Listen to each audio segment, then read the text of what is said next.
রক্ষকে যখন ভক্ষক, শ্লীলতাহানিতে অভিযুক্ত পুলিশ। শান্তিপুর লোকালে পুলিশের বিরুদ্ধে শ্লীলতাহানির অভিযোগ উঠছে।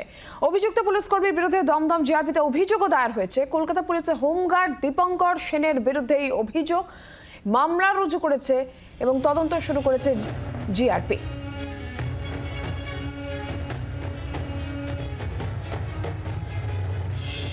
এর থেকে লজ্জাজনক আর কিছু নেই, কারণ আমরা কার কাছে যাব আমাদের সুরক্ষার জন্য। যদি রক্ষাকর্তাই ভক্ষক হয়, মানে যে রক্ষক সে ভক্ষক, আমি জানি না এর শেষ কোথায় গিয়ে ছাড়বে। কারণ তিলোত্তমার বিচার যদি একমাত্র এই বিচারের সঙ্গে আমাদের সুরক্ষা জড়িয়ে আছে, সে পুরোপুরি রাজ্য এবং প্রশাসন আমাদের সঙ্গে যা করলো বা যা করছে, আমরা এখনো পর্যন্ত বিচার পাচ্ছি না।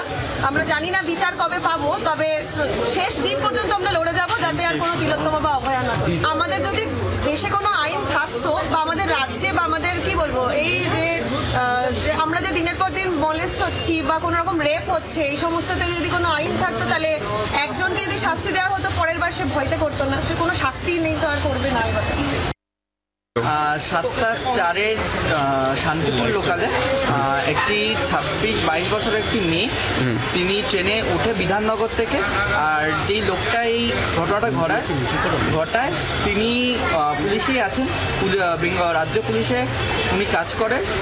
শিয়ালদা থেকে ওঠার পর উনি যেহেতু ট্রেনটা হয়তো ভিড়টা কম ছিল, তা সত্ত্বেও উনি মেয়েটার পাশে ঠেলে এগিয়ে আসে, ওনার বুকের মধ্যে হাত দেয়, অনেকবার প্রেস করে।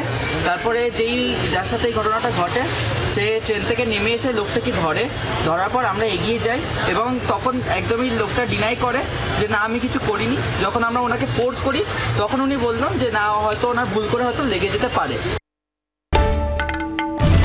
বাংলার আওয়াজ, বাঙালির আবেগ, জি 24 ঘন্টা।